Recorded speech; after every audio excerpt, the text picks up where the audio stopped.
Yo, what is up? This is RizzyPOW, and we are here with the Week 10 recaps for the MPL. Now, if you guys have not known already, for the last 3 weeks, we were on a break to account for people's exams and such. So now we are back after our 3-week break, and we are here with Week 10 of the MPL. Now, before I start this match, we're not going to be having the battle between the Houston Axios and the Leeds Rhyhorns. Neither are we having the battle between the Jacksonville Gardevoirs and the Cincinnati Charizards, and that's because those battles have not happened yet. The coaches of those teams had not had a chance to battle, so unfortunately they will not be included in this recap.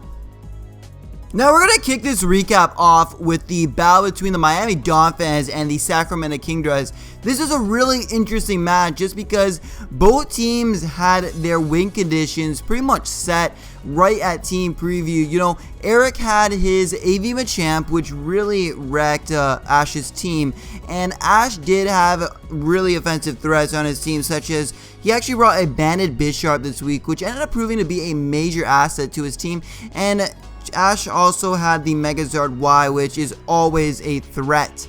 Now, AV Machamp ended up going down on the Kingdra side of the field pretty early just because he ended up switching into a knockoff, and since it was a banded knockoff, it did a ton of damage to the Machamp, also losing its AV, which could have helped out later in the match. Keeping that Machamp healthy was definitely one of Eric's win conditions, but after it took a banded knockoff, it was left with about 35%, and at that point, it seemed that Eric had lost his major win condition, and all the momentum switched to Ash's side. Eric also ended up sacking off his Manectric later in the game to Ash's Megazord Y, and after that, the only thing that could outspeed Megazord Y on Eric's team was his Scarf Alakazam, which was unfortunately not able to do too much damage to the Megazord Y, and Megazord Y was pretty much able to sweep the team once that Machamp was gone, and also the Manectric. So the Dolphins were able to take the victory this week in a 4-0.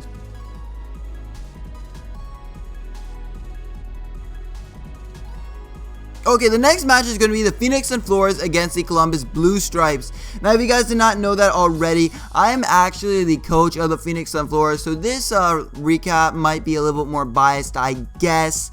I don't know exactly what to call it, but getting into the actual recap, Ipa did bring a really threatening team against me.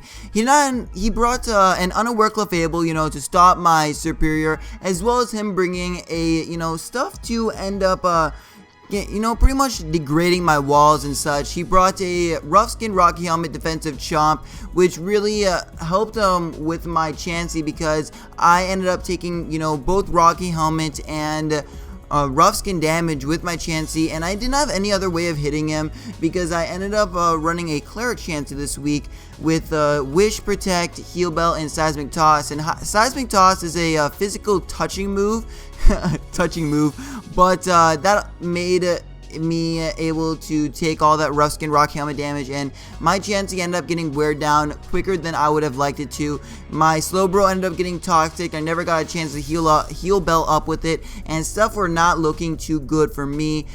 He also ended up setting up Sticky Web with his Galvantula, Ipa did, and this was actually pretty interesting just because the Sunflowers team is relatively slow, and I do have a superior on my team which can actually take advantage of the Sticky Web, so that actually allowed me to actually have a potential in winning this match. Unfortunately, I misplayed with my superior, and it went down to the Clefable. No, not the Clefable. Yeah, it went down to the Clefable, and that was it. In the end, my team got weakened so much that his Diggersby could just come in and Earthquake it up and just take me out from there. So Ipa was able to win this match in a 2-0 victory against, me, the Phoenix Sunflowers. Now we have the Las Vegas Victinias going up against the Atlanta Braviaries. Now this was a very interesting match just because it was one of the lower rated teams going up against one of the more higher rated teams, and the Las Vegas Victinias were actually able to beat the Atlanta Braviaries in a 3-0 victory. This shows that Good Guy Ghastly has actually been preparing a lot more for these battles and adjusting more to the format.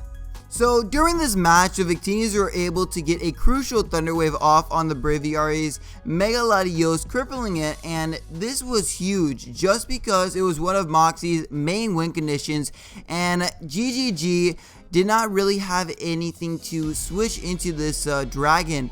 And the Victinis also ran Tailwind on their Xatu, since their mentality was that their Bandit Sock was able to potentially sweep if it comes in with a Tailwind up, and this stock actually proved to be a major asset to Good Guy Ghastly's team, since it was able to even two-shot Moxie's Aromatisse with a resisted close combat. The Victinis upon actually did a ton of work this match, just being able to kill off the opposing Crawdont and just being a nuisance for the rest of Moxie's team. In the end, the Ghastlies, especially offensive Karen Black, was able to clean up the Victinis, and they were able to take away this 3-0 victory.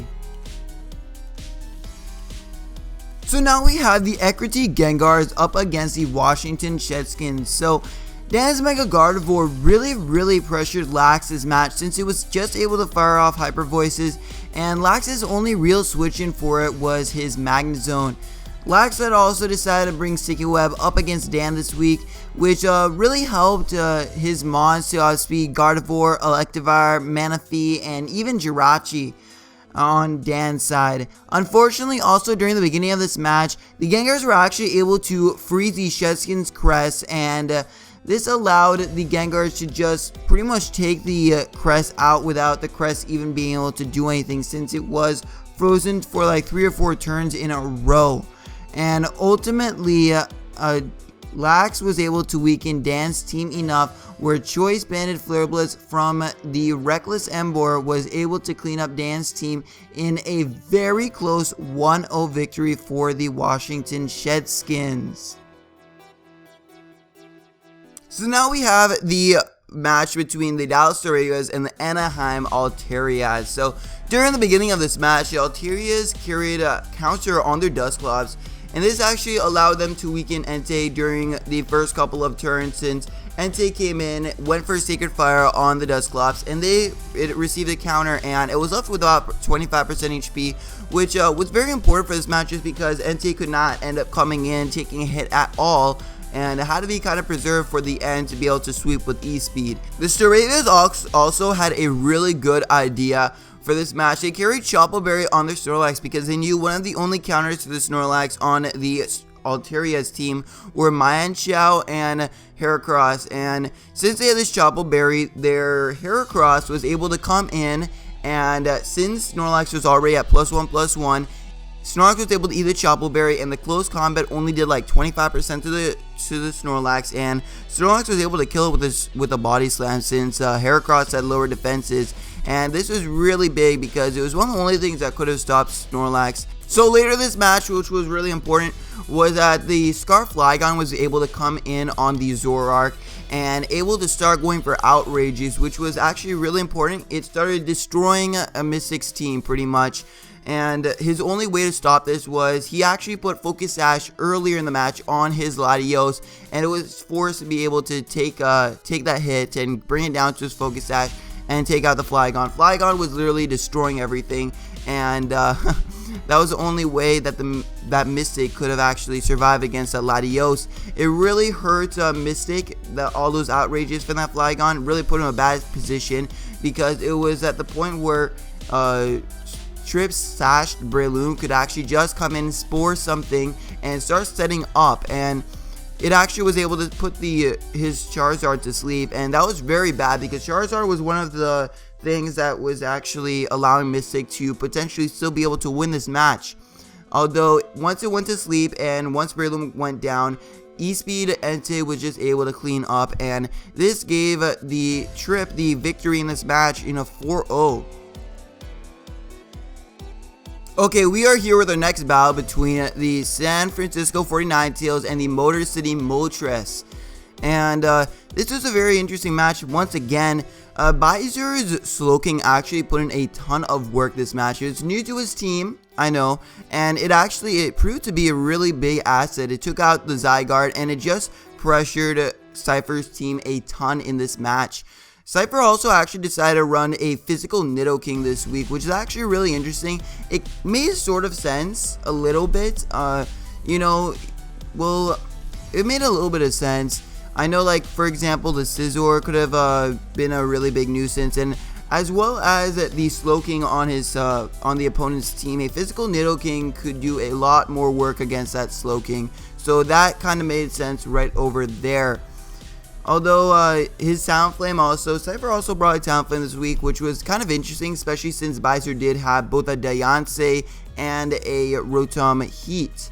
Talonflame could not touch either one of those, and yeah, so once again, Slowking on Bowser's side literally put in the work. Bowser's Glade also did a ton of work. It was able to take out that Scarf Nidoking, which was a really big threat to Bowser's team, just because since it was Scarfed and it was physical, it could actually take out pretty much every single Mon on his team except maybe the Scizor.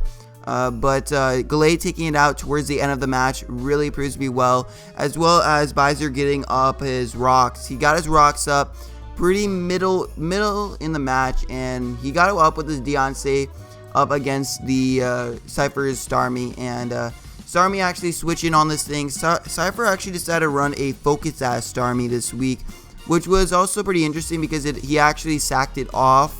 Sort of, he sacked off this Focus Sash by switching into the Diancie, and Cypher also lost his Beedrill really early by switching it into a Nidoking, into the Slowking onto a Psychic, which was pretty interesting because maybe he predicted something else.